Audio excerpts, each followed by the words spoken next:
I've always loved hockey.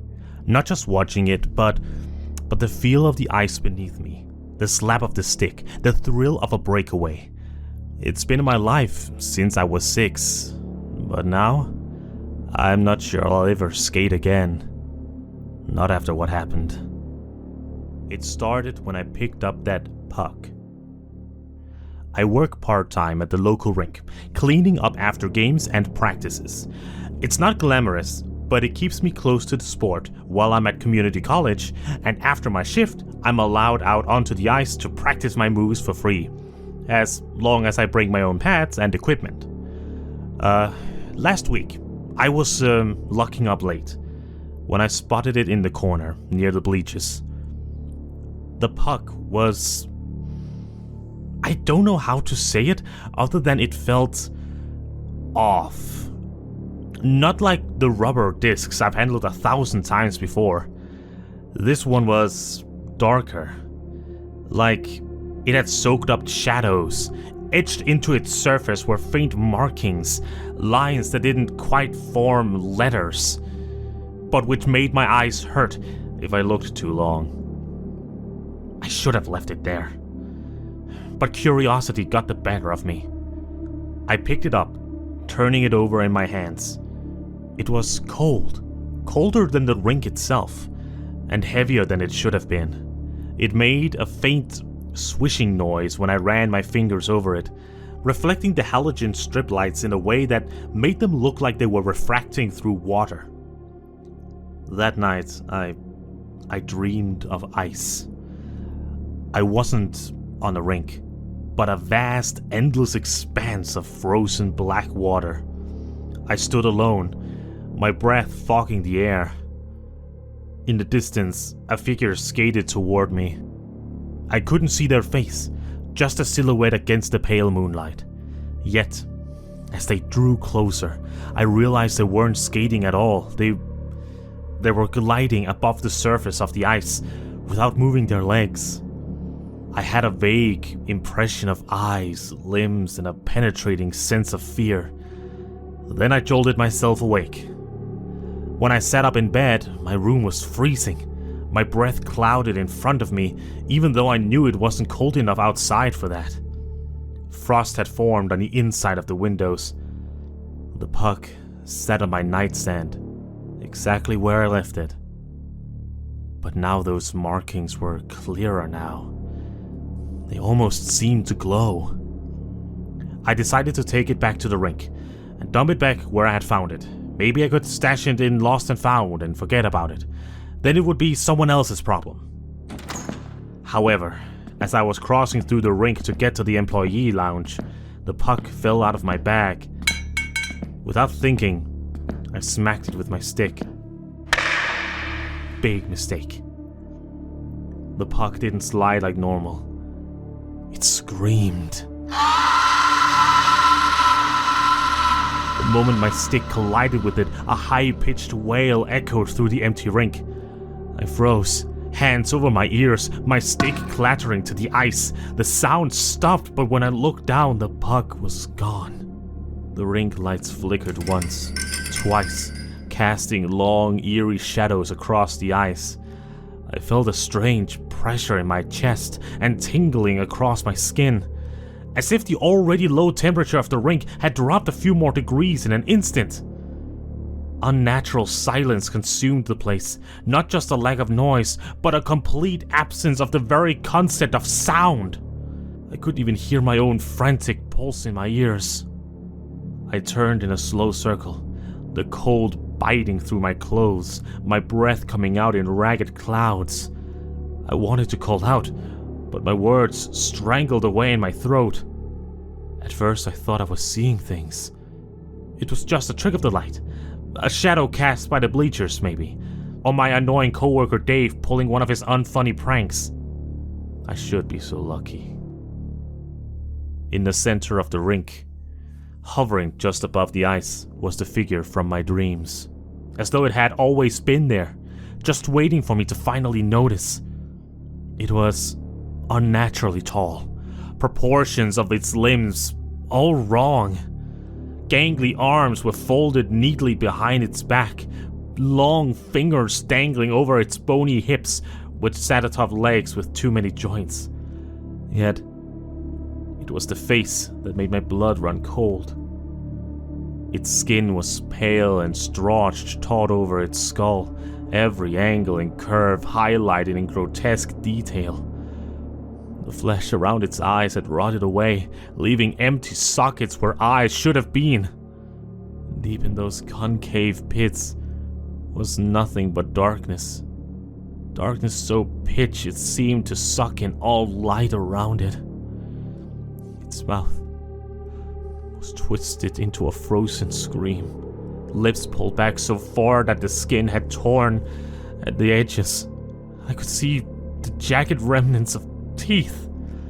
No scream escaped that mouth, but I felt the scream radiating from it like an oppressive force. The scream without a voice. I tried to move, tried to run, but my body was paralyzed. I couldn't even draw a breath. The figure glided towards me, movements unnervingly smooth, just like in my dream. There was no sound of footsteps, no scraping of skates, just the unscream hovering in the air around us, compressing with every inch that closed between me and that awful creature. When close enough, the figure leaned toward me. I could feel the chill of death from its mouth. Its breath was a biting cold that had no place in this world. It reached out, elongated fingers curling toward my throat. I sensed what it wanted without even being cognizant of how. My voice, my warmth, my life. I tried to scream, but the air was frozen and unyielding. I wanted to run, but my body was held fast. The very tip of its index finger brushed the skin of my neck. The lights went out. For a long, terrible moment, I was lost in the darkness. Not being able to see the creature broke whatever spell it had on me, and I broke and ran. Or tried to. I don't clearly remember what happened after that. Everything becomes a blur when I try to recall it, like a half-remembered nightmare. Mostly I remember snatches and fragments that I can sort of put together to form a coherent whole. But it's not a complete picture.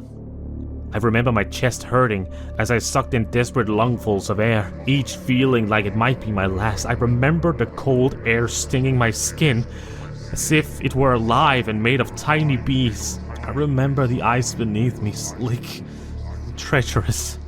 But in every fragment of memory, the world around me twists. I remember some things, and only think I remember others. I must have imagined them, or hallucinated, or something, because to accept that any of it was real is too much. I remember the lights overhead flickering, dimming and brightening in unpredictable patterns that felt and smelled like dreams might taste. I remember the darkness creeping in, not just to the rink, but into my eyes and mind. I remember the freezing air seeping into my bones and through the pores in my skin, freezing me from the inside out. But the further I went, the more disorienting it became. The walls of the rink seemed to close in on me, the darkness of the edges of my vision bleeding into everything. I remember finding myself near the center of the rink again, where I'd found the puck in the first place. I don't know how I ended up back there. I didn't stop, didn't turn back on myself in my desperate fleeing, but somehow I was there, staring in the middle of that endless, empty ice. I remember pressure settling in the air around me, the unmistakable chill of that creature's presence closing in. It felt like I was a rabbit who had bumbled into a snare. The puck. It had to be the puck. I don't remember how much time passed after that. It felt like seconds, but it could have been hours. The air was so thick with frost that it felt like I was suffocating, my lungs full of ice with every desperate gasp. My body trembled uncontrollably, and my limbs felt heavy, like I was moving through wet cement.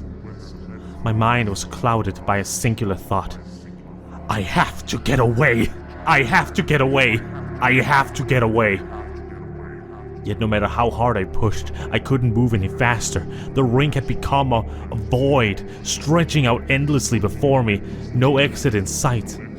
The walls seemed to disappear into nothingness, the ceiling blurred, as if the entire space had collapsed into a quantum singularity of suffocating blackness.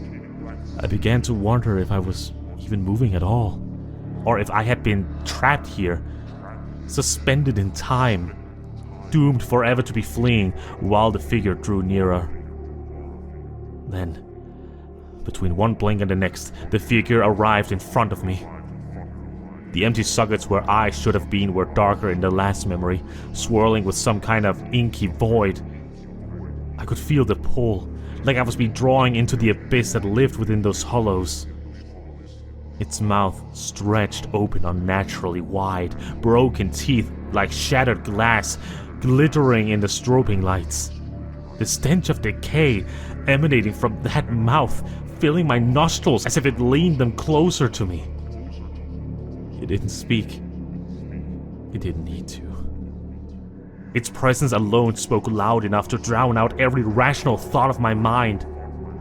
Its lids split as its mouth parted in a slow, sickening motion. Its skeletal fingers twitched toward me once more. I felt its presence surrounding me. Then there's only darkness. I don't know if that means I passed out, or there's literally a hole in my mind where those memories should be. I woke up in my bed. For a while I tried to convince myself it was all just some elaborate nightmare brought on by eating too much poutine. Yeah, right. Amazing. Amazing the things we try to tell ourselves, so we don't have to accept truths that are supernatural in nature. I went back to work the next day. I acted as if it was all a dream. I wanted things to be normal. I needed things to be normal. It had all been a nightmare. The puck, the cold, the figure, all just my mind's playing tricks on me. Obviously, I was wrong. I arrived early for my shift. I was opening that day. The moment I stepped through the doors, I could feel it. The same kind of atmosphere that follows a terrible storm. When people are finding out whether their houses are safe or not during the return from evacuation. The rink was completely empty. My boots made soft echoes as I walked across the floor, the sound unsettling in the otherwise still space. I put it down to me just being super early for work. But the ice... God, the ice. It had cracks in it. They were deep, jagged, running from end to end, slicing through the surface like something had torn the ring apart from beneath. I've never seen anything like it. The edges were blackened, the ice looked less like something you'd skate on, and more like an open wound. I couldn't explain it. I couldn't even begin to understand what had happened.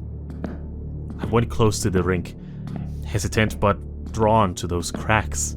The urge to touch them was suddenly overwhelming. I knelt down, running my fingers over the surface, too warm for ice. It was a sickly warmth, like the body of something dying. My fingertips tingled with a sharp jolt, as if the ice itself had reached out and bitten me. Stilled. With that jolt had come voices. Desperate, breathless noises. Like people trying to scream, but too cold to form words. Darkness flickered at the edges of my vision until I yanked my hand away from the ice. The voices ceased the moment I stopped touching it. I backed away from the cracks, but I couldn't shake the feeling that the rink itself was watching me, waiting for me to come back. The figure, the pug, the cold, none of it was just in my head. Something evil had left its mark on this place. Management tried to brush off the cracks as some freak accident caused by the flaw in the ice that needed repairing. However, when the maintenance crew came in to inspect the damage, they couldn't explain what they found either. The ice was warped, yes, but there was something else. Apparently the cracks didn't go straight down as they should have, but wound around under the surface, like something had been burrowing through for a while before coming up to the surface. No one wanted to stay in the building long enough to figure out.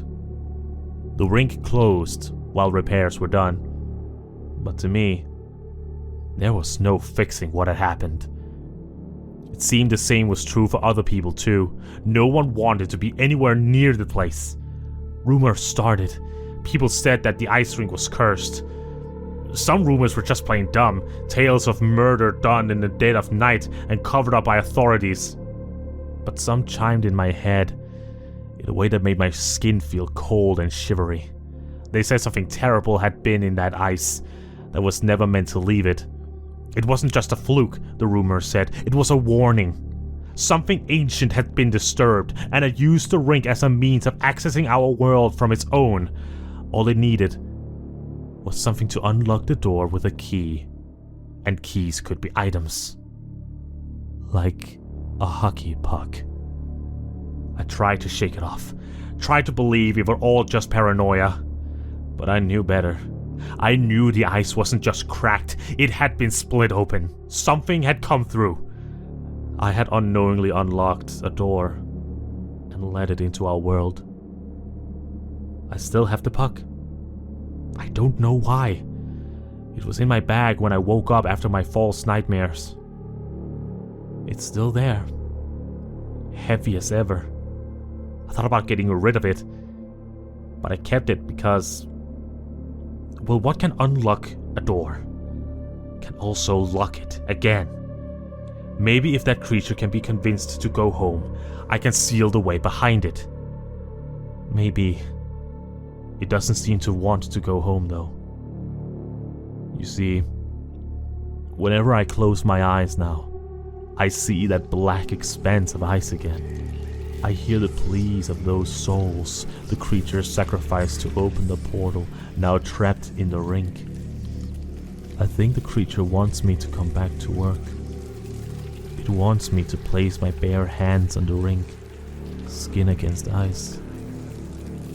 The compulsion to give in and go to it gets stronger every day. And I'm not sure how much longer I can resist the pull of the cold.